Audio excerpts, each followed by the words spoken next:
So I want to stop. I only have one more slide, which I'm going to save until the end, so that none of you were tempted to leave early. But we do have a few minutes. I really want to invite anyone who would like to share any responses to this or things that you're doing in your congregation that are going well. And again, just step up to the microphone and hi.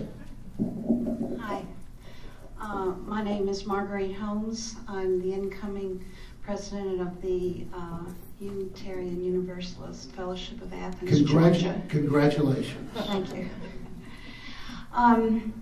We've been going through a lot of growth lately, and there's a whole lot of reasons for that. But what I want to get to is what we tried in February, which we call FaceTime February, and we got together about 35 people to interview all of the members of our congregation that we could hog tie.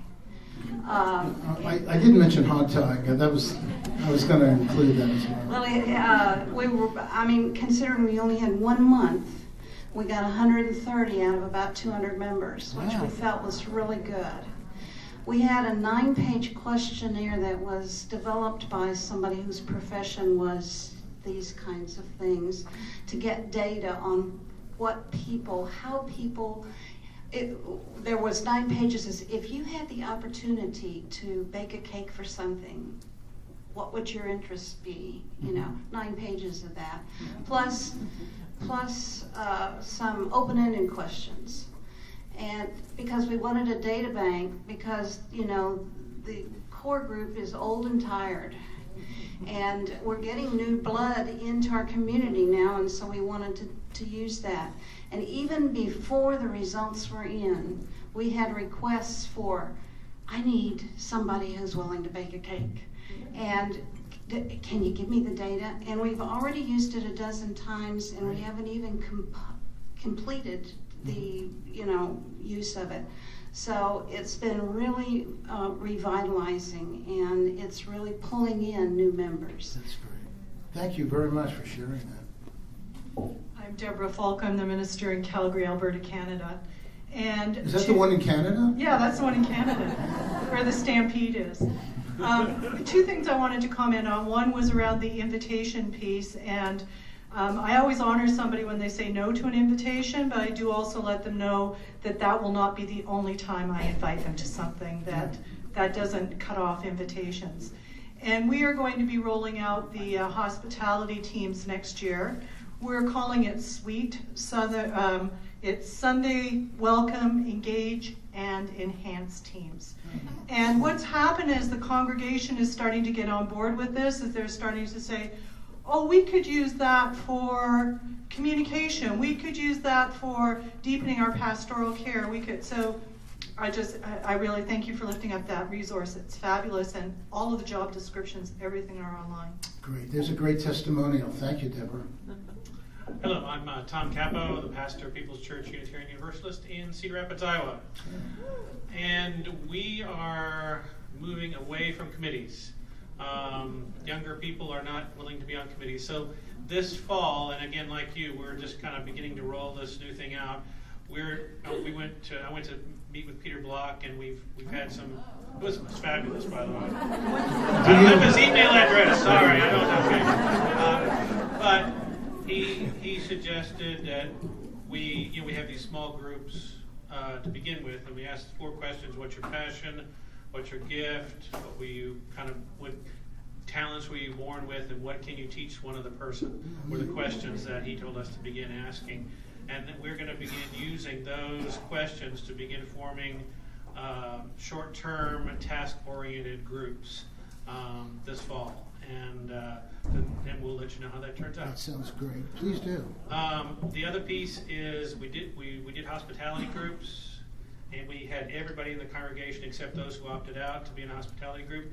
The first year it went fabulously, and part of that I think was that those groups got together before they did it and got to know each other and then did it. The second year that didn't happen, where they got together and it didn't, it's like there was a piece missing where they didn't have the face-to-face, and so the kind of commitment dropped off. So there is a piece of needing that consistent, reinforced face-to-face to keep those going as well. Yeah, that's great. Good advice. Thank you very much. I'm Laura Newman, and I'm from Jefferson Unitarian Church in Golden, Colorado. Oh, gee, I know your former minister. Yeah, pretty famous. Well, I've been volunteering throughout my high school and college experience, and the thing that really motivates me is that I feel like I'm part of the in crowd. You know, I've never been popular in my life, but, you know, the minister knows me, and like the people that I consider to be the bigwigs of a 750-member congregation know my name and know what I do and know what I'm good at. And so I think that, especially to youth and young adults, is really powerful when I can say, my adults know me. So That's perfect. Thank you so much. Hi, my name is Bill Fogarty. I'm with the Unitarian Universalist Church of Arlington, Virginia, and we happen to be in CERG, so that's why I'm wearing this T-shirt here in CERG. But I just want to share some things that resonated because our search committee is reading the Peter Block book, so it's like really resonated, and that concept of the powerful question. And what we've also done during this year of transition, this past year, is I would recommend is the appreciative inquiry process. And we're working with Laura Park of Unity Consulting, and that was a very powerful experience. You had over 300 members come and talk about their experience of the holy and other questions. So, and from that. The board has a mission statement, which is just 3 words, connect, grow, and serve. And so your growth through service, and when you read that, the word connectedness, those 3 words were there. So that just want to let you know it really resonated. That's great. Thank you. What does it say? Read it. Minister wanted you, Church, Arlington, Virginia, 2014. Thanks, Laura. So I'm Laura from north of Columbus, Ohio, and last year one of the things that we realized was that relationship piece was causing some challenges, and so we did getting to know you sessions that was intentionally social, getting folks together in neighborhood groups, and using the appreciative inquiry questions to get what brought you here, what keeps you coming back, and that gave us a lot of good data. One of the strategies I learned from stewardship was to not ask people to be on the committee, but ask people to consider being on the committee.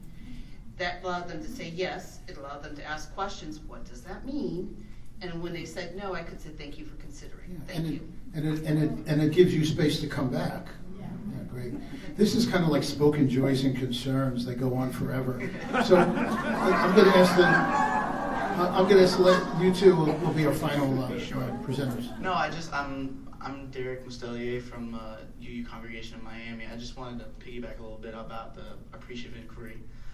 I almost sat down when I heard him bring it up because that's what I was going to come up here to say, but I just wanted to lift up a little bit the fact that when people are asked to think back to times when we were at our best, when we were our best selves, that's just so incredibly inspiring and motivational.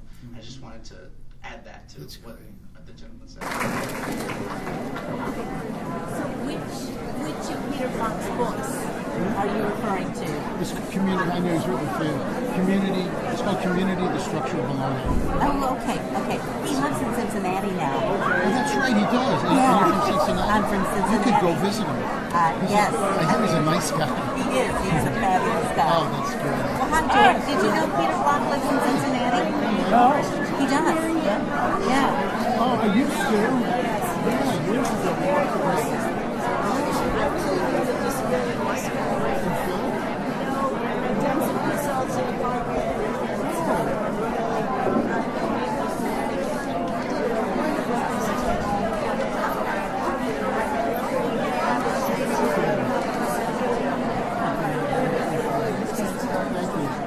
Thank you so much for the best presentation I've heard so far. And I wanted to say I really could relate to it because I was a psychology graduate in 1960. I felt like I was taking my psych courses over again with the motivators and the dissatisfaction. Yeah, the principles, the curriculum hasn't changed. So yeah, that's, but it was great to base it on that. Commitment. So thank you for sharing all of that. Let me just end with with a quote, and I've been practicing this for the last week because I don't speak French. I was going to ask my friend from Tennessee because evidently she's French.